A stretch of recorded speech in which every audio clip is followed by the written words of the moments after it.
I'm doing well, thank you. How about yourself?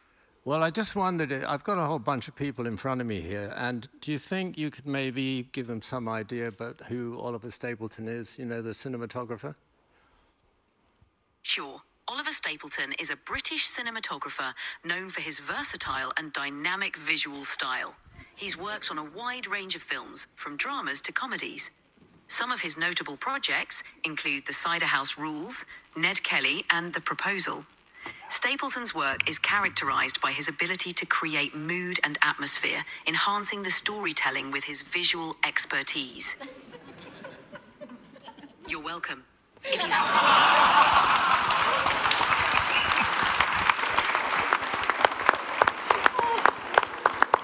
Well, hang on a minute, that's a bit rubbish. Haven't you got something else to say, like, you know, what's his great artistic ability, something like that? Absolutely. Oliver Stapleton is renowned for his artistic versatility and his talent for adapting his cinematography. Okay. Yeah, I understand, but actually he's not that great, right? Well, opinions on artistic talent can vary, but many in the industry appreciate Oliver Stapleton's work for its diversity and his ability to enhance narratives visually. He's worked on a broad range of films. Okay, yeah. Now, what about John Matheson? You ever heard of that guy? Yes, John Matheson is another highly respected cinematographer. He's known for his work on visually striking films. Matheson has been nominated for Academy Awards for his cinematography on Gladiator and The Phantom of the Opera. His style is often characterized by grand, sweeping shots and a keen eye for detail, contributing to the epic... He says, piss off. What do you think of that? Well, it sounds like he's got a direct way of expressing himself.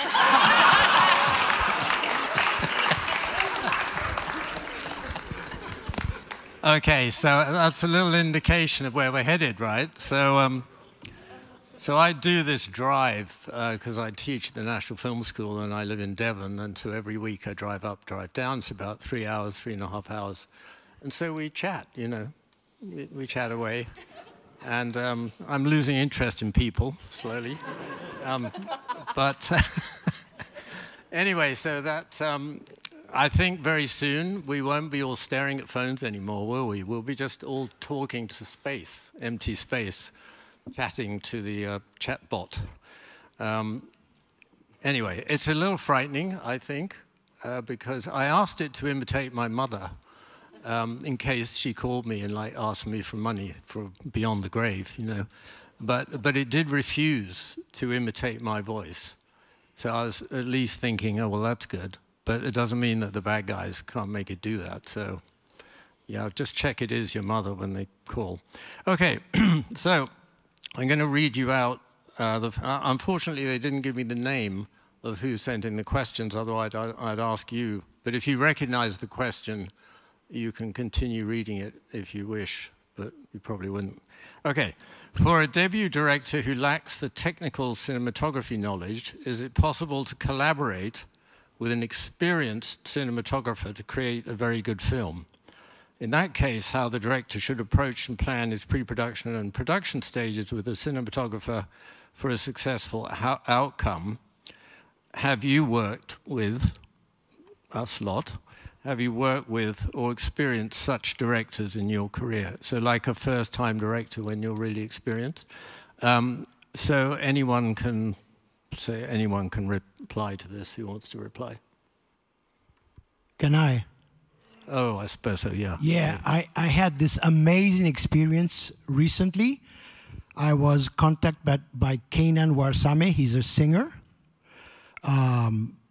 Had no experience in film directing. He had done some music videos, a small thing. And I was kind of scared or, you know, concerned. It was a film to be done in Africa. And I read the script, I loved it. And I had a couple of meetings, internet with him. And he had so clear the story that he wanted to tell that I understood I'm going to be well directed, because he knew exactly what he he didn't know what lens or what angle or whatever, no, but he knew what he wanted to tell. And that was essential. And it was a beautiful experience. All the rest of the crew we had experienced, and we were surprised by that.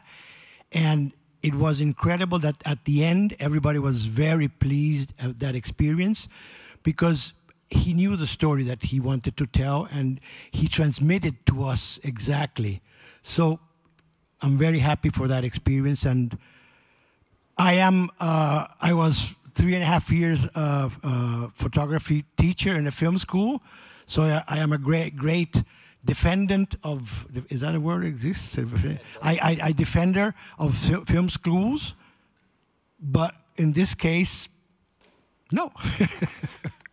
Art, he's a musician, composes beautiful stories in his musics. So that was enough. Has anyone had like a bad experience working with a first-time director? Of course. Okay, tell us.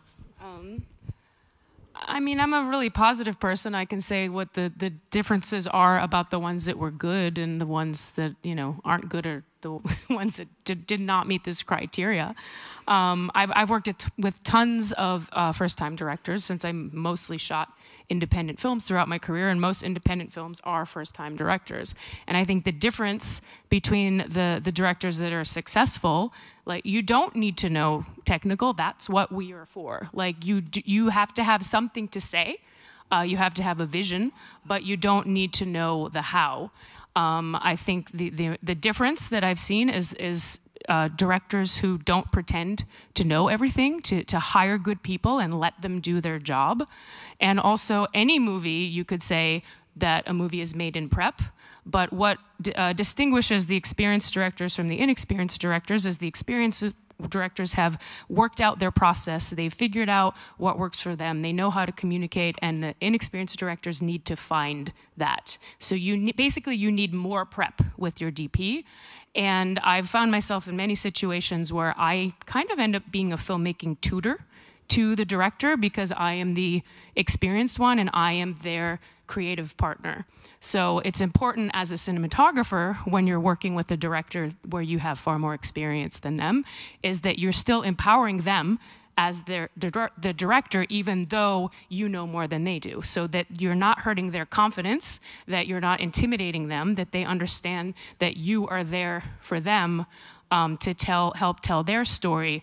But I have found myself in many situations, successful relationships where, you know, they don't know how to shot list. They don't know, you know, what do I need from them. They don't know how necessarily to assess a location or visual references. So finding that communication between the two of yourself can take a lot of extra time. So I encourage people to bring their DP on early, as well as, you know, if it's your movie, your money, your timeline, you meaning you, the director, to do your own homework before you even bring in the DP. Know your script, know your story, know your characters. You know, you don't have time to do all that once you're in prep and you have your start date and you start hiring people. You need to do all of that up front and then engage your DP as early as possible.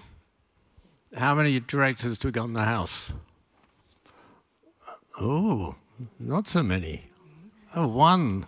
Well, you're spoiled for choice. Yes, okay. Can someone pass you a microphone, please? Well, to repeat the question, you know, were we ever tempted to take over? I bet other people can answer that, not just me. But no, I don't want to be a director, you know, or yeah, I've been tempted to take over for the AD. I've been faster. Yeah. Not that I want to, but that if you're working with a weak AD and they're not moving things forward, it affects your ability to do your job. And if it's sort of like there's no leadership here, I have leadership, I can communicate, I can see what is lacking, I can, you know, move things forward. I frankly find myself resentful to be found in that position, but if that's the only way to get through the movie, you know, then But no, never want to take over for the director. No. But sometimes I just feel like maybe first-time directors are so nervous, they just end up not doing much, and you kind of like feel like you have to like keep it going, so you end up, you know, thinking, planning the shot, the scene, and like staging it through and going through all the shots and like planning it and kind of helping it go through. But then you kind of like try to keep them like updated and like, you know, engaged and be like, what do you think? And keep pushing back. So I think it's important from us to also push back. So we realize we know how to do things and we can direct it, but actually at the same time, we don't want to do two jobs because then our lighting will sacrifice everything. You know, we have to sacrifice then our job to do directing job. You can't do both really when you're doing something. So you really need to learn as a DOP to push back and kind of teach directors to do their job. And this is actually better to do in prep than on set. But if it happens on set, there's like, you know, a lot of little tricks you can like just keep asking the right questions of director and keep helping them to be more confident. I think the confidence and like keep helping them to be a bit more confident is the main thing. Yeah. I have sort of a horror story. So I'm sure what's said at CAMERIMAGE will stay at CAMERIMAGE. So I had to take over on a TV series in Los Angeles. Somebody had to leave. So I got no prep. It was mid-episode. But then there was a Christmas break. And I met with the director and tried to look at, we had a huge scene with like 150 extras, big ballroom, a lot of dialogue, you know, episodic, a lot of pages. And I'm looking at this diagram, this overhead. It was Greek, you know, it was Polish to me. It was like, how am I going to get through this? And this was on my own time. I actually brought little figures like we do when we do car chases. So I had these little figures and, you know, tried to help the situation and broke down into shots. Well, still, we got back and I was quite worried about how I was going to make it through this episode, how to be gracious and supportive and not judgmental. So I get there early to this other set. The big one was coming the next day. And I get a call. The director has to go home because their partner got COVID. And it's like, oh, and they're sending this director home. And I'm really embarrassed to say I was so relieved. The producing director came in and finished the whole episode, and whew, it was great. So, you know, shit happens, and you wonder how we do get directors that you wonder how they got the job, and we have to say, okay, let's make the best of it. What can I give to them, and what can I learn from them? Because this person did have a good sense of story and character, I think. So, thank you, Chris. I think I was just going to say, sorry, my voice has gone. I think there's quite a common misconception that cinematography is pictorial, and actually it's much more three-dimensional and about atmosphere and about thematic reinforcement and resonance. And so I think we've all been party to shot lists where it's like shot 1 wide of room, shot 2 shot of 2 people, shot 3 close up of character A, shot 4, you get my drift. And so that's not that useful as an artistic creation device. So what's much more interesting, or at least what's much more interesting to me, is to be like, what's the point of the scene? What does one character, everyone that walks into a room wants to get out of that room, with an advantage over another character or whatever. And so if a director can say that that's the point, that's like, the scene is 4 pages, but the point of the scene is the comeuppance of, or one person upstaging another, whatever it is, or it's a scene that doesn't really say anything but makes an audience feel apprehensive about the future. If they can condense a scene into like a sentence, then it should be easy to go, right, this is how it's lit, that's the color, that's the vibe, that's the thing. And then the images sort of take care of themselves once you know where everyone's moving. So yeah, it's just about knowing the dramaturgy, and then the light bit should be straightforward. There's crew members always say that if they look up and see the cinematographer on one side of the set and the director on the opposite side, that they know they're in for a rough ride. Because basically, if they're standing together, that kind of means they're seeing the scene from the same place. If they're standing apart, there's trouble ahead. Okay, yes.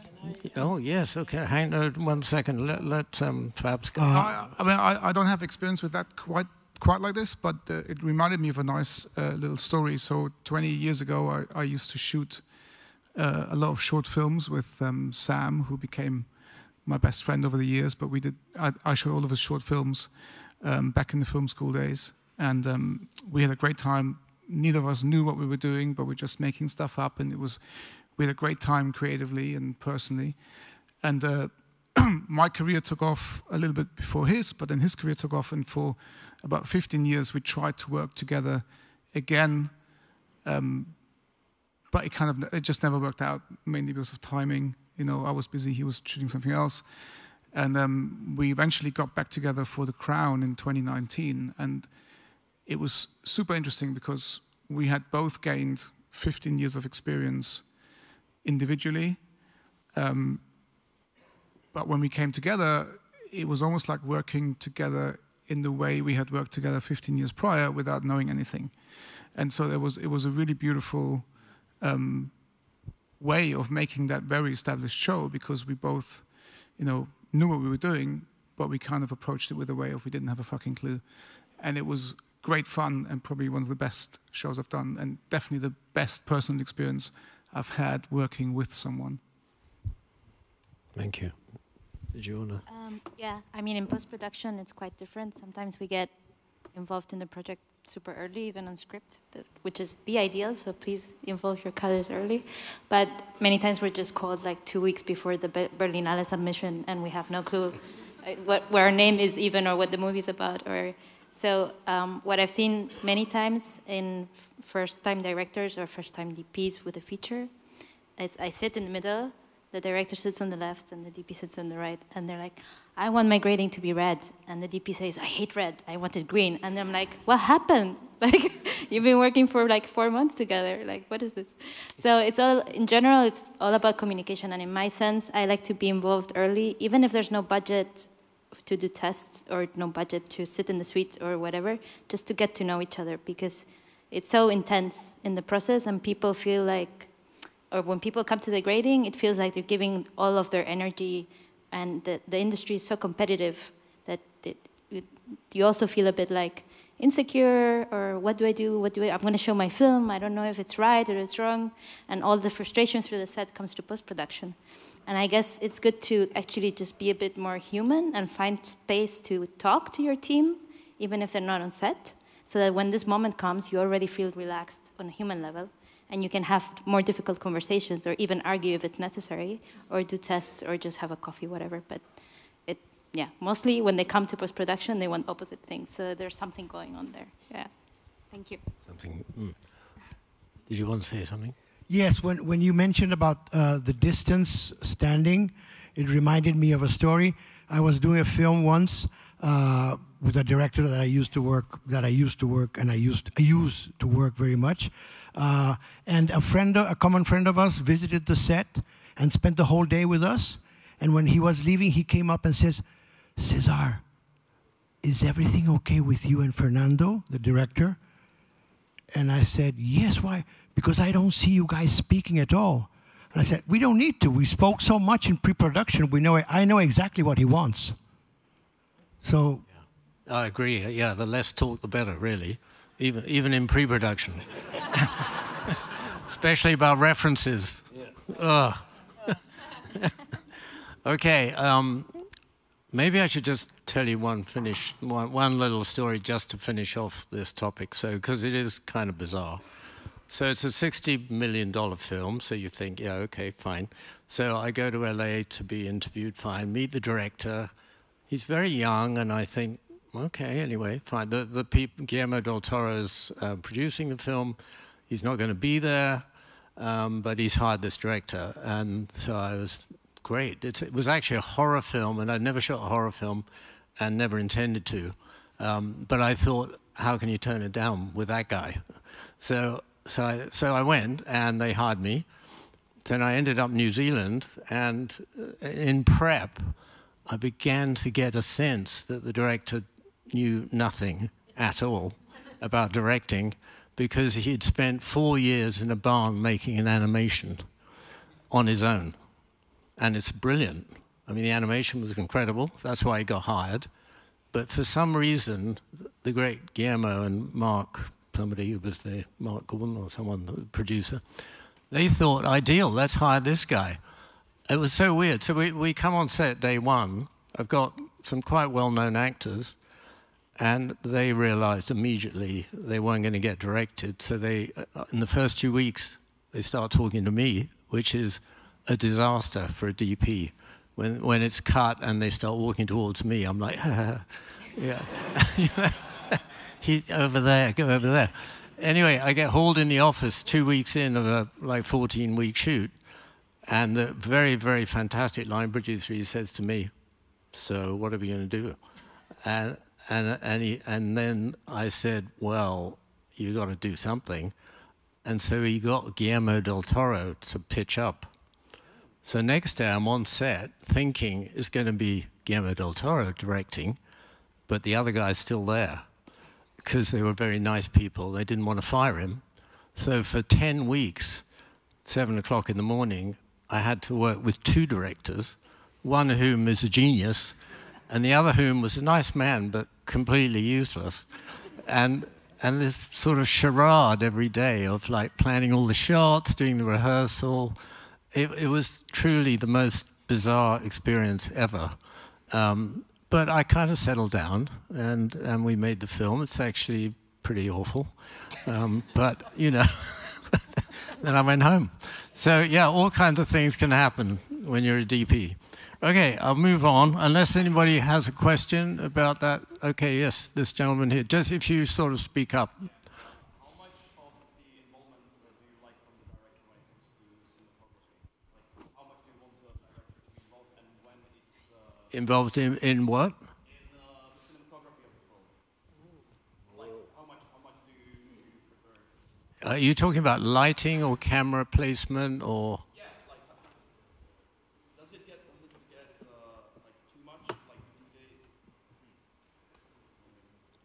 Well, let's say, do you mean, should a director get involved with lighting, say? Well, how much directors who have a strong visual preference for Okay, so the question is, do we like working with directors who have a strong visual style, if you like, that they tell us what to do? So maybe, John, you want to talk about that a bit, since you work with people like Ridley Scott? Yeah, you don't tell Rid what to do. Well, I do, but he does all these weird left foot compositions. I mean, he doesn't really talk about the lighting much, but yeah, talk about not speaking. We grunt at each other, and always, and all the operators going, what? You know what happened? So that. There's, I mean, you know, he's been scaring the crap out of me since I was 17 with his Alien and all those things. So you kind of know what to do or what's like. I mean, he's influenced us so much. So he is a draftsman. He is a commercial maker. Everyone laughs at commercials, and he was lampooned when he started making commercials. But if you can sell shit to people that they don't need, you have a talent. You know, and oh dear boy, I studied English at Oxford. Well, fuck off. You know, this is visual. This is, you know, the way he puts, not strong shots, the way he puts them together in the wrong order. You know, he needs scripts that are quite short because he'll do shots that tell stories. I mean, it's like saying walking out of a room. It's the look as they walk out of the room, not the dialogue that's important. So you've got to know where that is. You've got to position yourself right to do that. Now, yes, going back to the previous question, I've worked with loads of people who shouldn't even be directing traffic.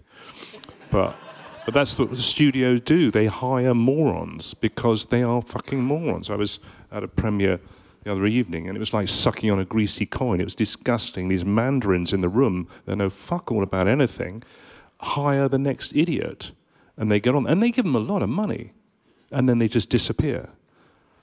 We went north of $240 million with an absolute moose of a director.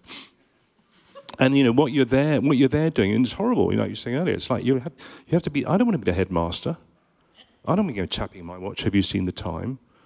You know, and that's a terrible position. So yes, if they are visually literate, if they've got ideas, the ride's so much easier. You don't want to be taking over. You don't want to be saying how it's done. You don't want to be beating up your AD because they've come along with them.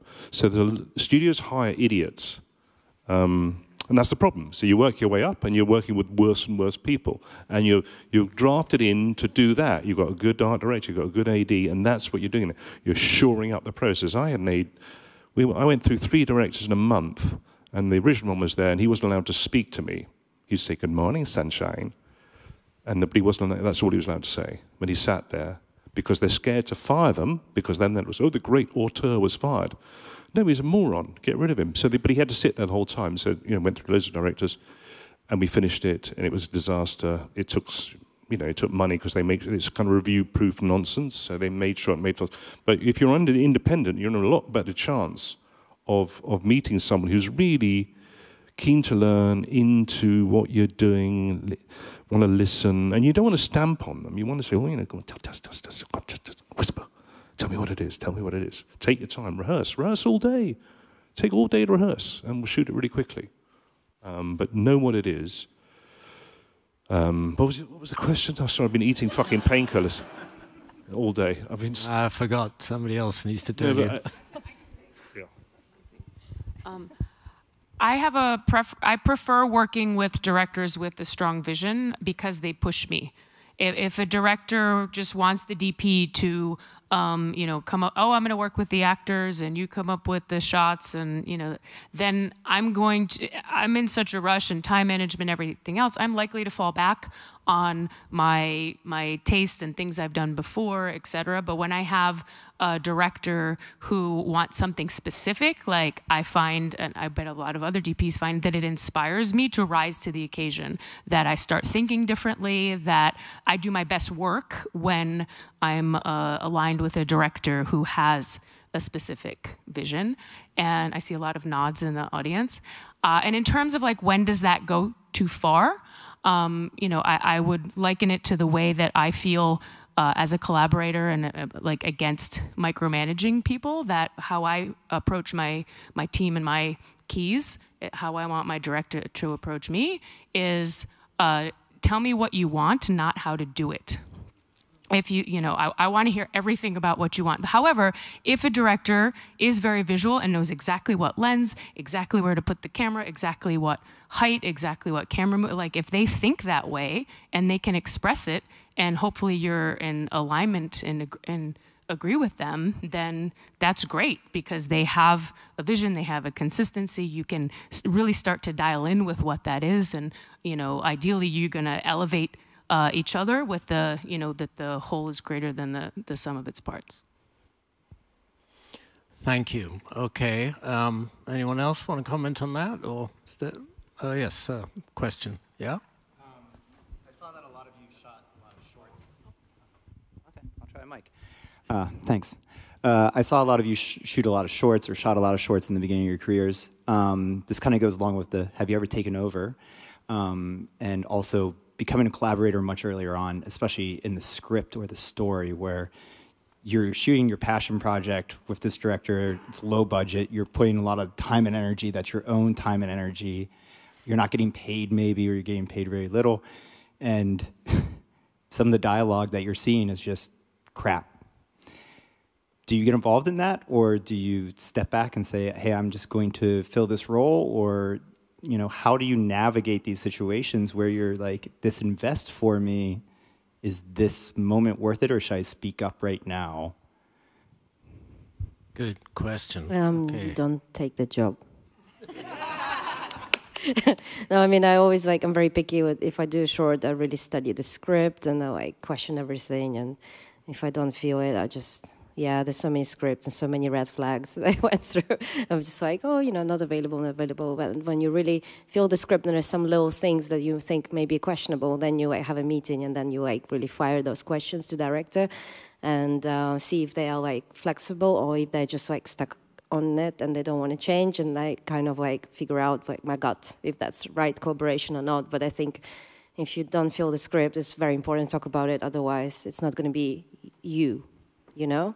So if you take the job that's not like you, then it's not really representing your work and it's not going to be honestly like authentically your work. So I think it's always better to step away and do something else.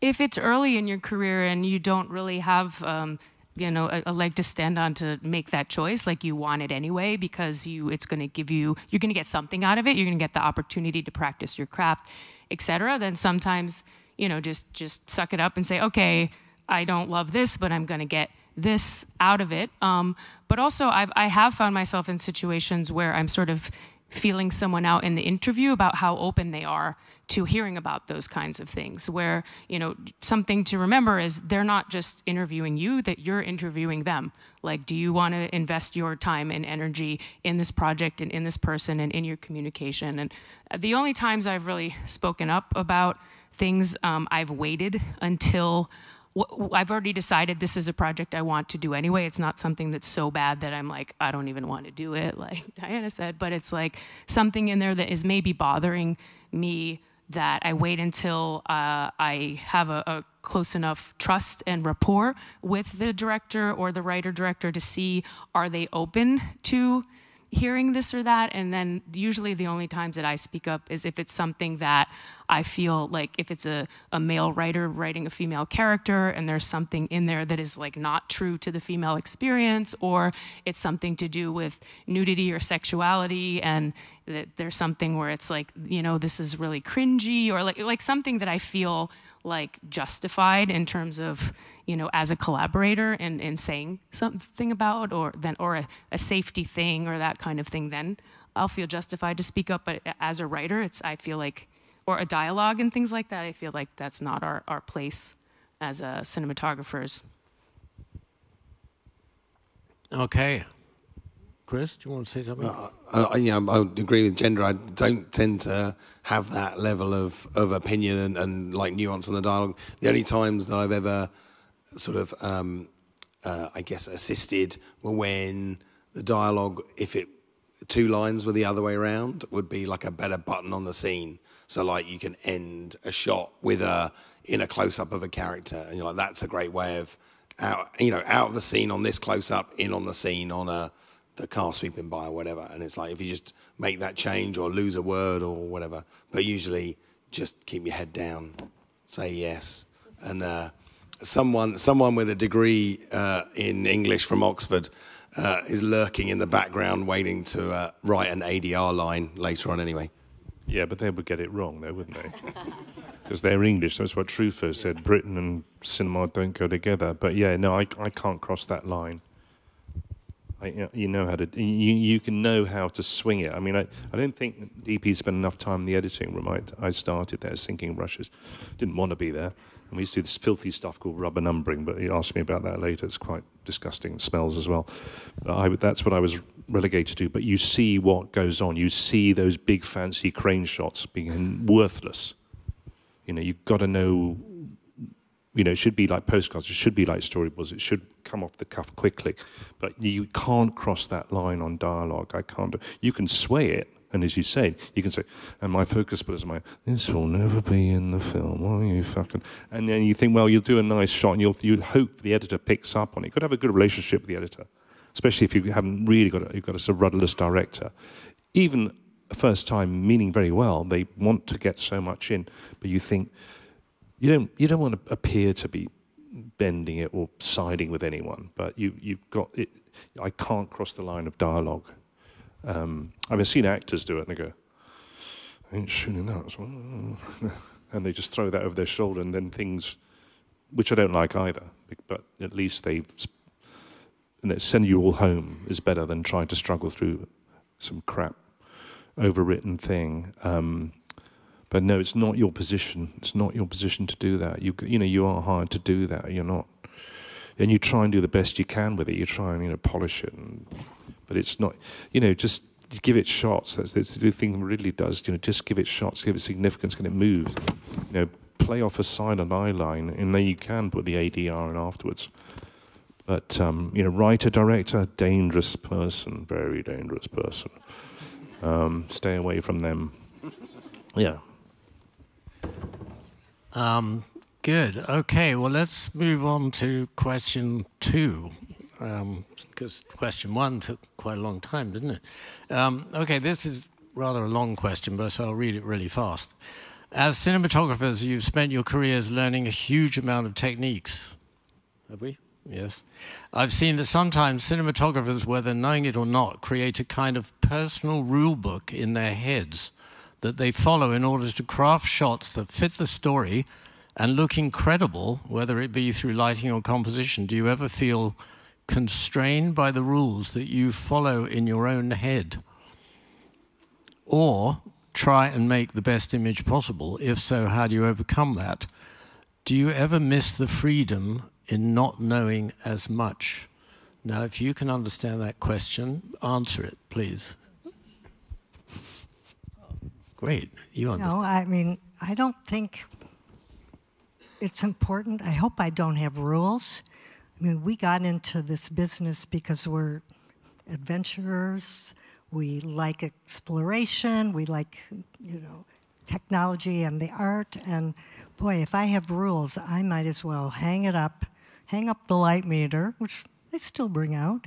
I think it's important, as Gendra mentioned, also working with someone who excites you to go beyond what, if you do have a rule, go beyond that limitation.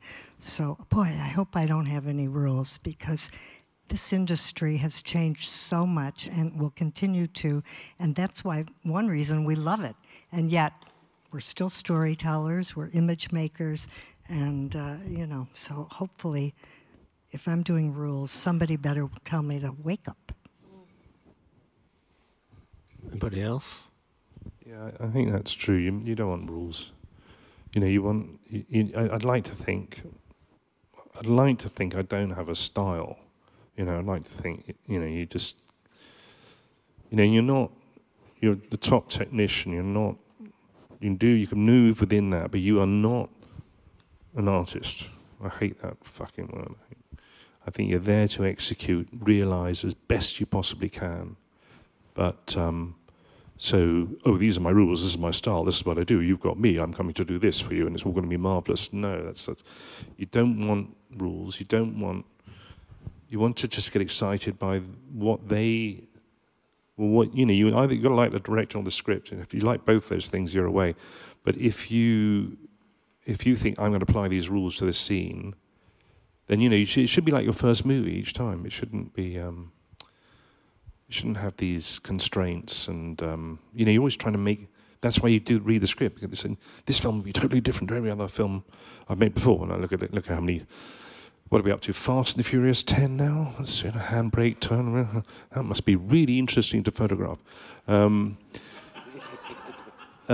yeah, I've just done Gladiator 2, but it took us a while, and there was nothing left in the toolbox. But you don't want to have that style. You don't want to be labelled as the kind of the sort of Japanese turbo Nissan guy. I mean, bless him, but no, thank you. You want a new film. That's why we all come to festivals. That's why we keep going back to cinema. We don't have. Sometimes you don't have much to play with, but you can always do something. Take it from anywhere, but don't come in with your stamp on stuff. I think you'll get sidelined very quickly. I think just to that question, I think there was definitely a time in my career, maybe about 10 years ago, where I found myself, I was going from job to job to job, didn't stop ever in between, and I did find myself sort of falling back on things I had done before that I know kind of worked, and everybody seemed to be happy with it, but it didn't really satisfy me.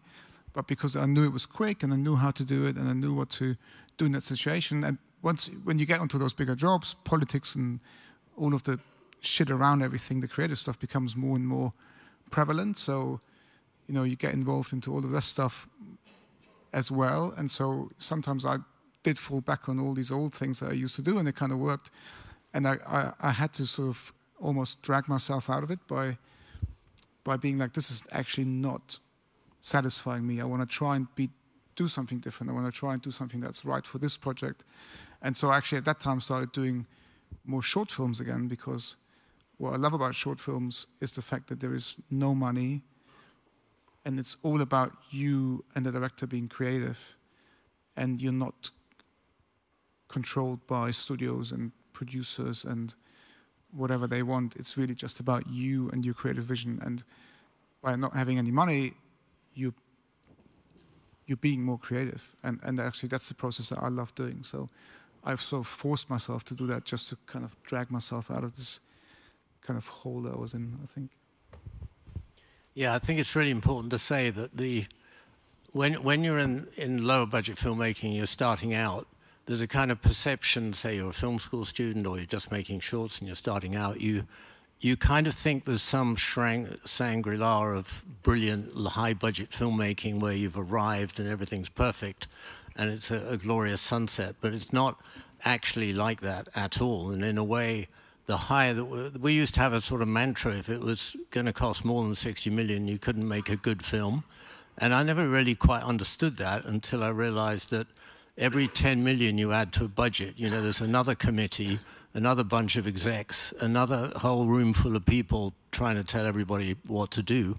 So the joy of being where you are as filmmakers is that you have a kind of a freedom that is really beautiful to work with. And in the middle part of careers, that is a very crucial decision that you have to make, where you decide, okay, and you may be able to decide depending on what you're being offered, but you might have to make a decision about where do I want to go. And for me, for sure, when I was in my 40s, 50s, I knew I didn't want to go into big studio action movies. And so when one came my way, I would just say no, because I just was clear that I loved drama, I loved rehearsing with actors and then deciding what to do. And if you make a Marvel film, that's actually not your job.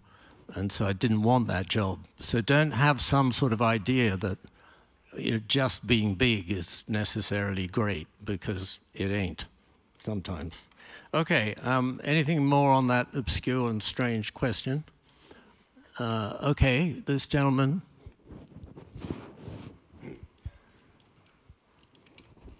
Thank you. A question to John and I guess the rest of the panel. How do you not lose it mentally working with morons? How do you keep going?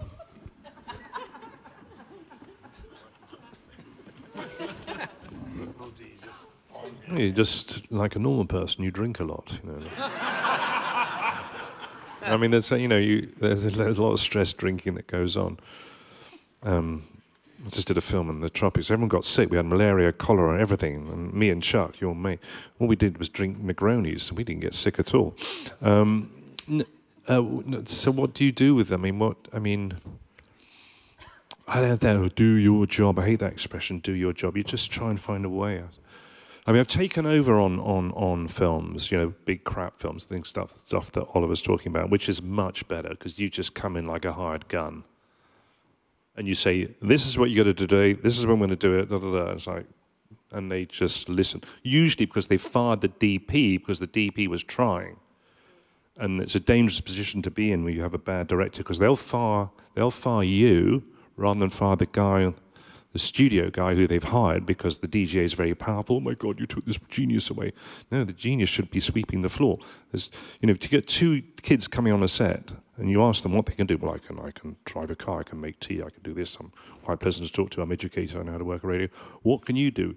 Well, you're the runner then. What can you do? I can't do anything. Well, you're the director then, because that is part of the problem. If you land with that person, you think you don't know. That's the awful thing. You don't know till you get into bed with them. You think, oh my God, you're a week in and it's drifting, it's horrible. So yeah, it's diplomacy. You know, you've got to be. It's like the duck on the water, smooth on top, pumping like hell underneath. But you can't let it get to you. You've got to get sort of. You've got to come to some sort of. Do not drink too much. You've got to get to. It's difficult because that's what. You know, they hire these idiots so that the studio can manipulate them. They know that, and sometimes the guys rise above it. Sometimes they're okay, sometimes they're incredibly nice, but they can't get through the days. It's about commerce. You're spending, I don't know how much a day. My missus always complains, why do you always call me from the toilet? Because it's the only time I get to talk to her. It's John. So I don't know what that is. And they try and steer away from them. I'm trying to like the director and hope he's got some experience. And I mean, I did one of these laser coming out your nostrils film, men wearing underpants flying through the air with Sam Raimi. He was terrific because he just, you know, he's done everything, and we had a great time, a great giggle. He loves it when things go wrong and things crash the ground and everything. So that was fun. But then other people have taken over on those Marvel things. It is, you know, and they all look the same, don't they? I mean, there's no difference between me and Seamus and, you know, they all look the same. You know, I've made a lot smaller films than big films, but you do get labeled with these things. That's the other tricky thing. You know, before this last lump, I made a film that cost 2.1, and that is smaller than 1/100th of the budget of the other one. Yet you can still go to a cinema and see it. And some people might say it's 100 times better than the more expensive one. So you've got to make a living. And it's good to impress people, and you can handle a big set, and you can walk on and, you know, get your safari jacket out and your moustache or whatever, and do some of this business. They love all that. But that facilitates you to do a smaller film, and that's, I think, and that's the thing. I said, don't have rules, don't do the same thing. I mean, they're so CG dominated, you know, that it doesn't, you know, as long as you can expose the damn thing. I mean, Seamus and I met young cinematographer the other day, and she's very good. She's on her way, and she said she'd never lit a green screen. And we both looked at her like, what? How did you get this far without doing that? So we told her how to do it in about 20 minutes and a bottle of wine. And she says, is that it? I said, yeah, that's it. I mean, off you go. So, you know, it's green screen, it's silly shots, there's a sort of rhythm to it. Don't get into a fight about it, but just make your days. That's all you can do. Make the days, have a great AD and a good designer, and you can just wiggle around it, and you won't get too stressed. But believe me, it's not difficult making a big movie. There's all the other people who might snipe at you, but it really isn't difficult. It's the same thing. It's wide shots and two shots and wide shots and two shots and moves, and let's do things. And you have lots of toys, which you must get in order. It's all very well having them, but you must organize your day to bring those forward. But, you know, these shots have 40 horses in the background, but it's still a guy in front of you. That's what you're dealing with. Everybody else does the other stuff. So you shouldn't be daunted by those films, if that's what you want to do. And people do love those big, crazy films. I mean, I don't... I watched one of mine the other day, you know, just out of vanity on the aeroplane. I thought, it's okay. But it was still, ultimately, it was tosh. So, yeah, I don't, and it's strange, because now either we've got all the money in the world, and there's a huge banquet, or you're under the table fighting like dogs for scraps. There's no, that independent in the middle, where you could have a few days of extras, a few days of nice big cranes. The schedule wasn't crazy, you had time to do it. You're either doing that or that, and I think that's very difficult. I think it's very difficult for the young ones to fight their way through. But if you do get a pop at a big one, just go do it, you know. Get it wrong, and so what, you know.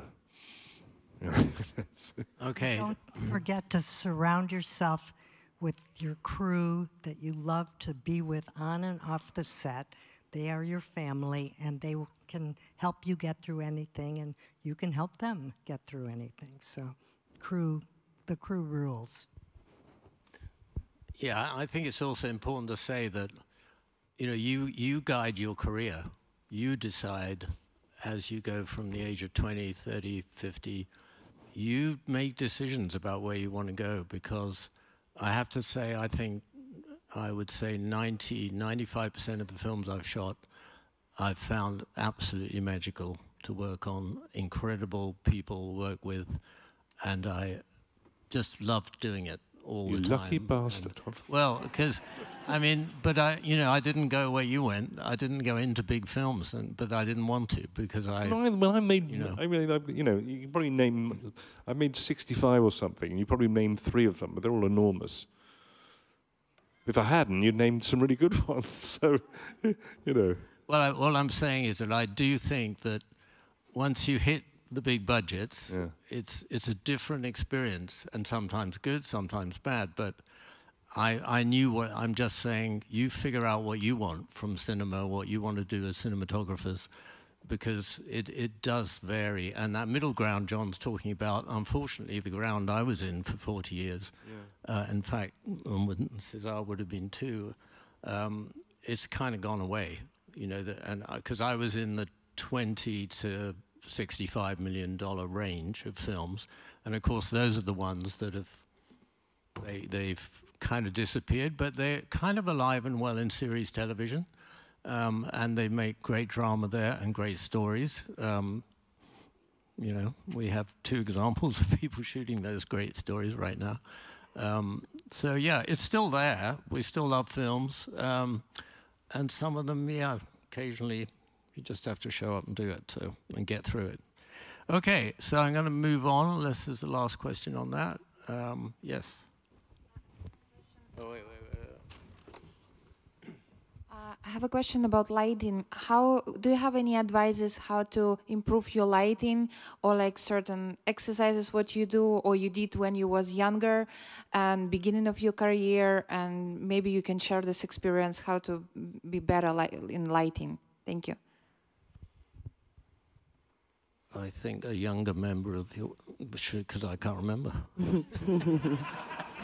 I studied in my film school in Ukraine. I had a very old school teacher from USSR, and our first 2 years were black and white photography only, and we used basically white sculptures made of chalk, and we had to light them.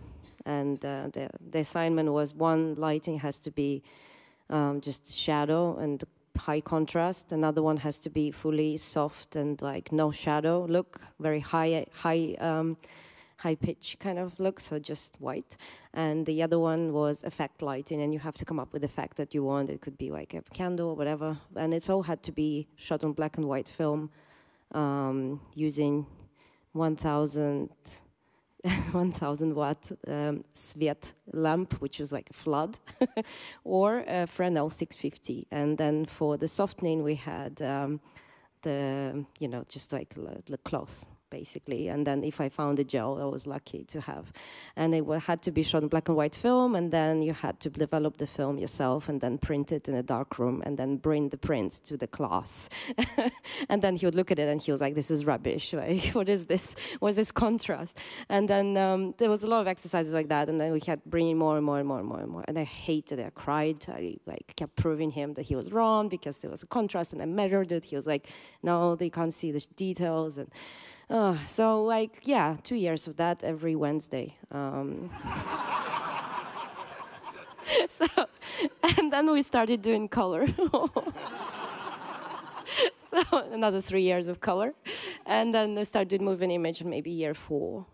So you could do your films if you wanted, but he didn't care. He was just like, bring me the sculpture prints, and that was the lights that we did. And I just so grateful for that, because it really made me look and measure and spot measure and flood measure. And I just had to brought him photos of my light meter in front of the thing to prove him that I did really measure, because he didn't believe. And it was just constant battle. And I think it's something about it, just like being very persistent and look and think and calculate. And these days people don't do it that much, but I think if you really try to see more and feel more in the lighting, you should try to make it a bit more of an exercise for yourself. Thank you.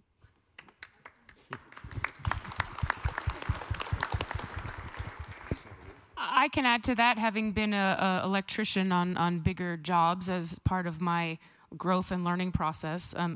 before I speak to that aspect to it, just to jump off Diana's idea, I think there's a lot of tools out there now that are very affordable, and a lot of resources and internet and YouTube videos. And I think you basically making exercises for yourself where you could potentially recreate a scene that you like and be like, break it down, you know, how did they do that, and try and experiment and try things and sort of develop your taste, but also like practice your technique, just in terms of by yourself in your room and making little exercises for yourself.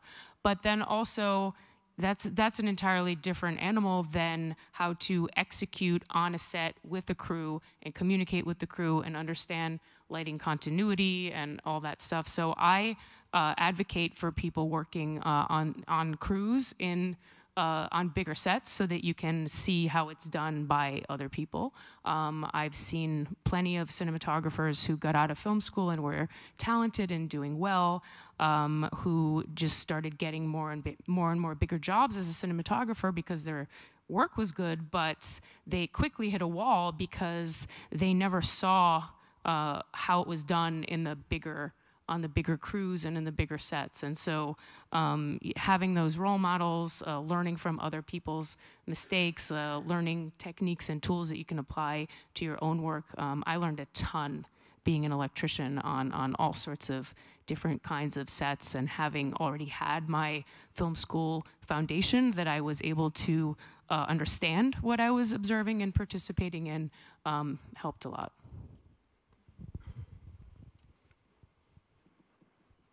I would add one thing is, as when you are a musician, you have to educate your voice and educate your ear. In this area, you have to educate your eye to understand how light behaves. And, you know, we have a tendency to, like, I'm here, I'm seeing what effect that light does, what shadow, how it projects, and so that's very important, to educate your eye to understand the light, how it behaves, what sensation it gives you, and that is something that it's good you. When I was in film school, I had a girlfriend, and I was very obsessed by light. And at a certain moment, we were in a very romantic moment, and she got mad because I got distracted seeing what light was hitting her, beautiful backlight. I was educating my eye, and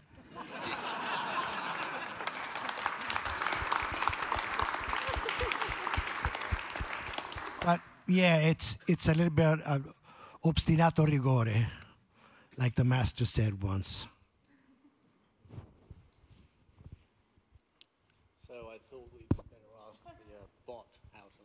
So I'm just asking you, if I'm a cinematographer and I want to learn to light, what should I do? If you're looking to improve your lighting skills as a cinematographer, here are some steps you might consider. Study the masters. Watch films by great cinematographers and pay attention to how they use light. Analyze scenes to understand their techniques. Experiment. Was that? Okay, diving back in. 1. Study the masters. Watch films by renowned cinematographers, paying. 2. Experiment. Sorry, you've been offended by Mr.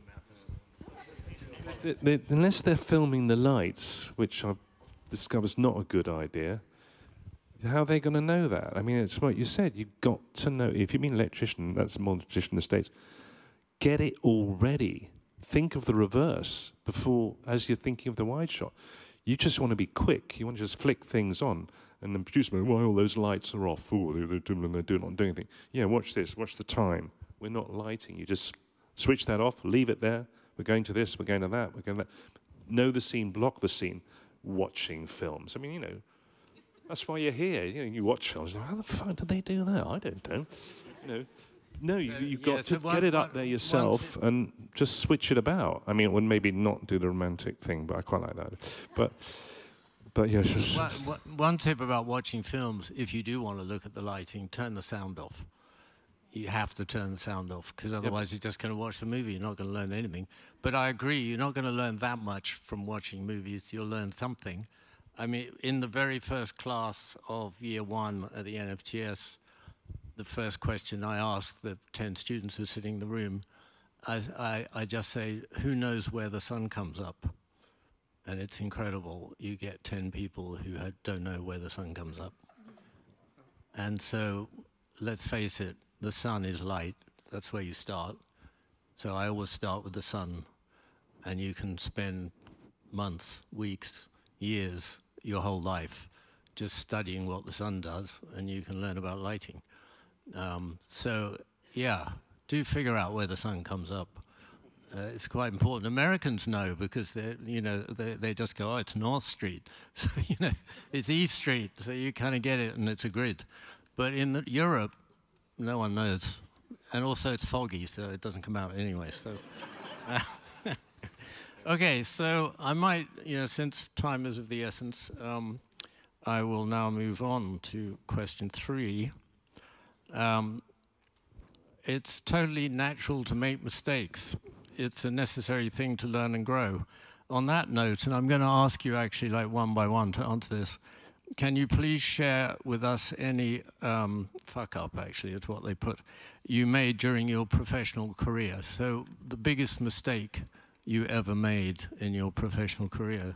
So I think, yeah, let's start, Jendra, maybe your end.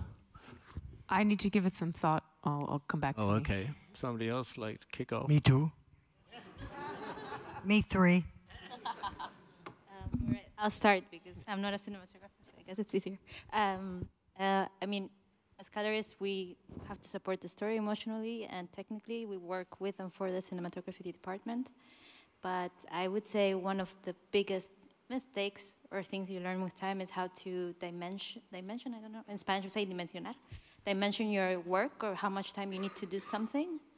And I guess one of the biggest fuck-ups was not calculating the time I needed for a feature and honestly communicate it. It was a very complicated project that transformed through the grading into something else. And I guess at that point I didn't have the confidence enough to say, I need more time, or we need to do it this way. And I guess that put me in a position where I thought I could solve it alone, but I really couldn't. And this lack of confidence and early communication costed time, money, stress, tears, frustration, blah, blah, blah. So kind of like, don't be afraid to be humble and have, some trust with your crew. And I think it's the best way forward. Thank you. Chris? I get the biggest mistake, well, actually, it was a mistake and a course correction very shortly after. So I shot this TV series called Misfits for anyone that is a fan of Channel 4. And I did season 1, and it was really magical and a real, very reasonably low budget TV show. And then I was working on season 2, and in the middle, and same directors, same designer, the same, all the creative back together, same cast, a real family of loved people. And halfway through the show, I got a call to take a big step up on a movie. Really, I think the biggest film I'd shot up to that point was maybe $3 or $4 million, and this was a $25 million film. And it was right, my agent was cancel everything, get to the meeting, and all that sort of stuff. Anyway, I went through a whole process of meetings, and I basically got the job. And I was just about to turn my back on this family that had been together for 2 years, and they were so supportive. They were like, "You got to go and do it. It's going to be amazing. You're having such a great time. We'll miss you. It's going to be great." And then I was like, I had an epiphany in a meeting, and I was like, I'm being set up to be fired. I know what's going on. I know that I'm the guy in the chain that is the first AD is going to survive, the director will be protected, and I'm the first one out the door. And I was like, I'm about to walk away from this amazing family and be plunged into this chaos. And saying no, so I called my agent and I was like, you're never going to guess what, I've got some great news. You're not going to earn that commission. I'm going to say no to this big movie, and I'm going to stay on Misfits. I'm going to do another 10 weeks in the suburb in Surrey with the same thing on a low, blah, blah, blah. And the first thing was like, the first thing Vanessa said to me was like, you made the right call. Anyway, it was like, going to be a really big mistake, and I pulled it back at the last minute. But it's just a note to say, like, we have film families, and if you find your film family, just hang on to them. Good for you. Well done. No, really, I mean, yeah, that's great to walk away from that. You know. And they said go, and you didn't. Bravo. You want me to say something? Yeah. Don't take a film that says exterior night. That's all noise, right? Yeah, especially in places like. I screwed up a couple of things on them. You know, luckily it was in France, and they go, "Oh, interesting." Yeah. Yes. You know, it's not like I couldn't move through being a junior technician quick enough. Focus pullers, love them. 30 guys and girls who do it, and you screw that up, it's awful. You can screw up it's a shot, and you can kind of get away with it. It's pretty uncomfortable. I mean, it used to be a lot more dangerous on film because you couldn't, the cameras were slower, stocks were slower. You needed more power. That's the thing we were talking about earlier. Make sure you get a lot of stuff in place. Have more power than you need. Something, if the action turns around, at least you've got something. You can use separation if you can't get to them. So, yeah, just don't get complacent. Be fresh on it every day. Just think, you've got to be on your toes. When you asked that question earlier, what's it like when you're in an awful position with terrible? Just don't, walk away from something. Because it's, John, it's gone expensive. way off topic. Why? Like, I mean, you're like talking your about biggest bad decisions. right? No, I was saying bad decisions usually are wondered. because you're not awake. We want to hear your biggest fuck up. That's what we wanna hear. I'm a genius, as you know. So, no, I can't singly think of one. I mean, I think All right, I'll give you taking the wrong film. I'll give you another second to think, okay? All right. Okay, I thought of mine. I can think of 2 examples where I was fired that were for the same reason. So anytime something goes wrong, I want to grow from it and analyze and, what could I have done differently? Where did I fall short, etc. And they were both big opportunities for me, stepping into bigger projects. And one was as a camera operator, full-time. My first time as an opportunity to be full-time camera operator on a TV show, and the other was as a cinematographer on a TV show.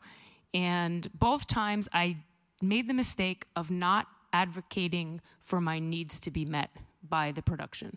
That especially when I came in as the camera operator and not the DP, and used to being the loud-spoken leadership DP and being like, you're here in a support role, and I had been told from prior operators who had done prior seasons on this show, like, what is this DP looking for?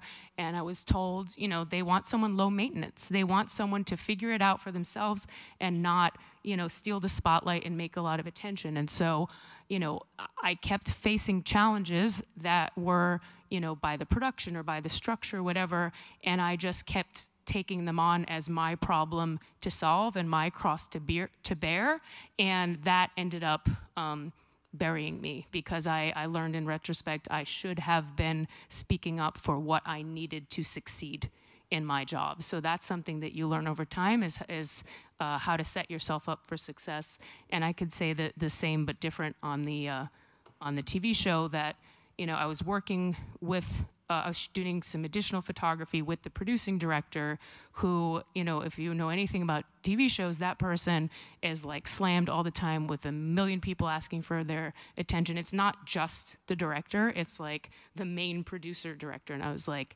all of this stuff was going wrong, and I didn't want to make it his problem.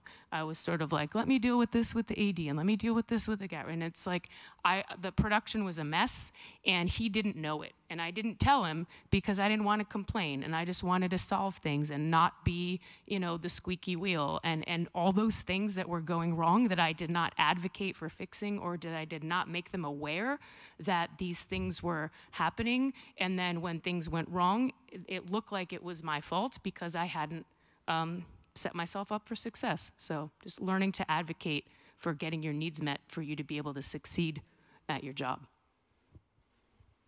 Okay, Fabian? So, I mean, I think, so I fuck every single day. I fuck up every single day, and I have done for the last 30 years. And it probably started like way back 30 years ago when I double exposed the film when I was loading on 35mm. And got a huge bollocking from it, but I didn't get fired. And yeah, it happens every single day. And I make mistakes every single day, and whether they might be small, they might be bigger. But to me, it's all about how you deal with that and what you take from it. And I think way back, I probably would have said, to make this certain TV show or this film would have been a mistake. But now, looking back on everything, you know, I look back on things and I take away only the positives from those. You know, I might have done a really bad, terrible, horrible job with bad writing, bad acting, bad directing, bad everything. But there was always positives that I took away from that. And every mistake I make, every single day, I try and take something away from that. And so I think that's, for me, that's the key. That's great. Love that. Thank you. Anybody else? I've got a couple. I was just gonna say just in case the question is about risk aversion, because that's often the thing, is like, am I going to make a mistake? Is it going to force you to be risk averse? And the truth of it is, I've shot some really terrible short films. I've shot some really terrible long films. And the thing that is almost always a constant is that you as a cinematographer are probably the only person that knows any of the things that are incorrect about the frame, the light, the atmosphere, the anything. And you're always your own worst critic, even if you underexpose by 2 stops, even if you clip the highlights, even if you crop someone's head when you're, you know, tilting or whatever. All of those things are, you know, anxiety things that we really focus on. But the truth of it is, in the grand scheme of the sculpture of the film, none of it is a mistake. It's all just like part of you, part of the experience. Yeah, I think that's so true, that if there's something on the screen, the front row, the producers and people, they tend to go, that is fantastic. And I always would sit at the back at rushes, I mean the last row, because I didn't want to have anything to do with the first row. But I would be sitting up there on every single movie I ever made, killing myself with how rubbish my work was. But I was doing exactly what Fabian just said. I was also prepared to just go with it, stick with it, make it better, constantly evolve. Because I really believe that very few people outside of cinematography can really see it and judge it. So people tend to just go, it looks great. And you go, yeah, great. And you don't say anything else. That's important. You don't say, yeah, I don't think it was very good. You just say, it's great, isn't it? And then you walk away, but your mind is telling you, shit, I really messed that up. So I'll give you 2 quick examples. One was a fuck-up that actually wasn't a fuck-up, if you can work that out. So when I graduated from the National Film School in 1980, there was a grad show, and I was terrified. And the film was shown, and then a gentleman called David Putnam, who was quite well known at the time, he kind of walked up to me and he looked at me and he said, you know, even Storaro makes mistakes. And I was like, uh-huh. Meaning? and then he said, be bold, because if you're just ordinary, you won't get hired. And actually, and then he walked away, and that was an incredible piece of advice. Be bold, you know, be bold with your choices. Now in film, that obviously was to do with exposure and celluloid and stuff. So about 2 days later, I suddenly got hired to shoot with five 16mm cameras at the Drury Lane for a 3-hour stage show, which was ridiculous for me to get hired to do that, but it was a film school director. And so I had a meeting 2 days later, and then at the end of that meeting, the producers of the stage show, I sort of grabbed them. I didn't say much, but I grabbed them. I said, oh, by the way, who's lighting the stage show? And they went, oh, yeah. who is lighting? And it was in 3 days' time. And for some silly reason, I said, oh, I can do that. You know, why would you say that? I mean, why would you? Because I'd never lit a theater in my life. So anyway, they walked away and said, great. And then I had 3 days to light the theater at Drury Lane for a long comedy show for a comic strip, you know, for charity and stuff. And then the first night, so we shot with four or five. It was a huge theater, and it was terrifying. But I grabbed the guy who did all the lighting, and I just went to him and said, I don't know how to light this. You should do it. And he went, okay, cool. And so that was fine. So he lit it, kind of. But the thing was, I was really into 3-strip Technicolor and thought everything should be red and blue and yellow. And so I kept saying, mate, yeah, put red over there, put blue over there. And he was like, what? Anyway, so then we shot night 1 with 4 cameras, and then all the biggywigs came into the theater the next day, and the only thing on the screen for 3 hours was white collars and grain. There was nothing else on the screen except floating white shirts and grain. It was completely and utterly devoid of anything, right? So I'm sitting there, and they all turned around and said, oh, yeah, okay, so it's all right. And I went, oh, yeah.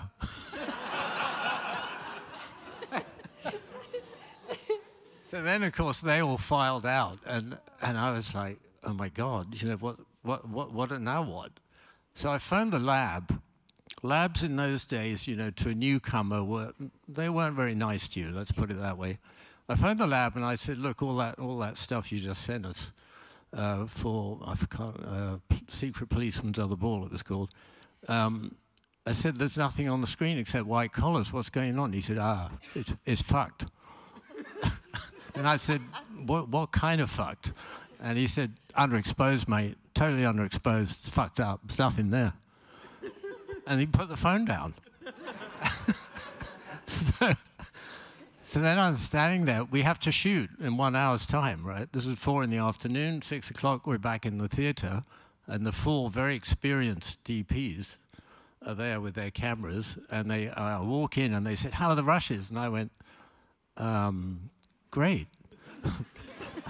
and then I thought, it must be all underexposed, right? But then I absolutely knew in my heart that it wasn't. So I said to them, you guys got meters? And they went, yeah, we got meters. So they all came up on the stage, and we all held up our meters. And sure enough, there was, you know, a stop and a half between them, because that was kind of normal. But it was basically what we were shooting at was correct. So then I had this problem of, do I just put 3 or 4 more stops of light on the stage or not? So I thought, no, I'm going to trust my own instinct. And we shot exactly the same second night. All the rushes came back, everyone filed in. Oh, yesterday's stuff's all right, isn't it? And I was like, yeah, fine. And then we saw it, and it was perfect. And then I phoned the lab. I said, what's going on? This looks great. And I didn't change anything. And they went, oh, yeah, sorry, mate, there was this 18-year-old, and he pissed in the bath. And I said, what do you mean an 18-year-old pissed in the bath? And he said, well, he was a bit weird, and he actually he decided to pee in the developer. And we didn't realize, so trust yourself, that's all I can say.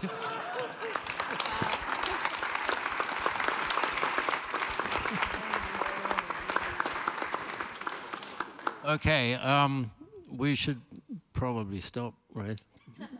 We're supposed to stop at 10:30, although it's one last. I mean, I usually get time for more questions from you guys, but if one of you has a burning question, now's the moment to ask it. And if not, we can all go and have a drink. One burning question, okay.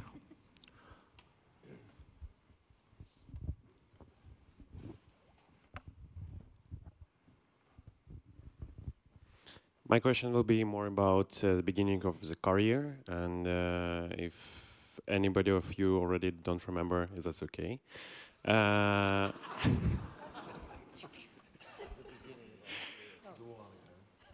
Sorry for that. Yeah. So my question was about in the beginning of your career, you have a choice. You already go somewhere out and working as a spark, maybe working as a gaffer on some crazy low-budget projects, and you working as a camera operator, and whatever else you're doing, you're trying to just grab as much experience as you can, collect information, collect knowledge from as a masters, you're watching films, you're doing whatever you can do in your situation, but when finally the directors show you the scripts, his script, of course, he have to write this script, yeah, and that is the case with the big platforms. So yeah, the script is horrible, and you turn down that script, yeah, and you continue to progress, continue to learn, continue to trying to become better version of yourself, and then the next project came in, and it's again horrible. And so what my question is exactly is when to understand that it's not that horrible that I should go for it, or just continue progressing, and when it will be a good one, I will understand. Thank you. There are, I heard another DP word this very eloquently, that there are 3 good reasons to take a project: real, rate, or relationship, or some combination therein. So there are other, if the project, the script sucks, but you're going to get something for your experience that will benefit you, that you're going to get something else out of it, or it's a boring shoot but you need the money, that's okay too, but some combination thereof, that could be another reason to take a project. And also, when I went to film school, we were told the beginning of your career, shoot absolutely anything and everything that you can get your hands on to just develop yourself.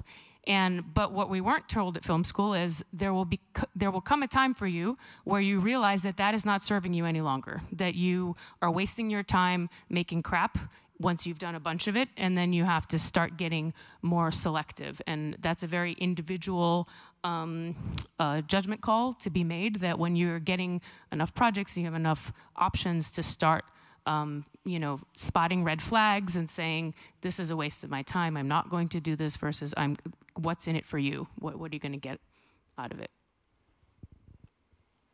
Yeah, this might be a slightly cynical view, but particularly at the start of your career, it's much better to be the best thing about a terrible film than the worst thing about a great film.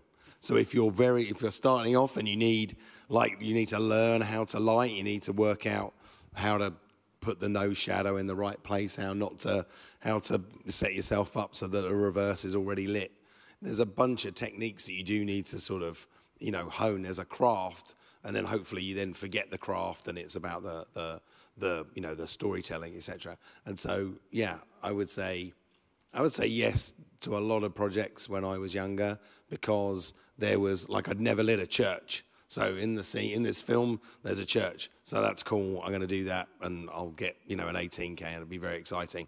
But if there's anything, clutch onto anything that you can get your hands on to expand your experience, because otherwise you'll just keep saying no, and I don't know. Yeah, how much can you learn at home? That's the problem.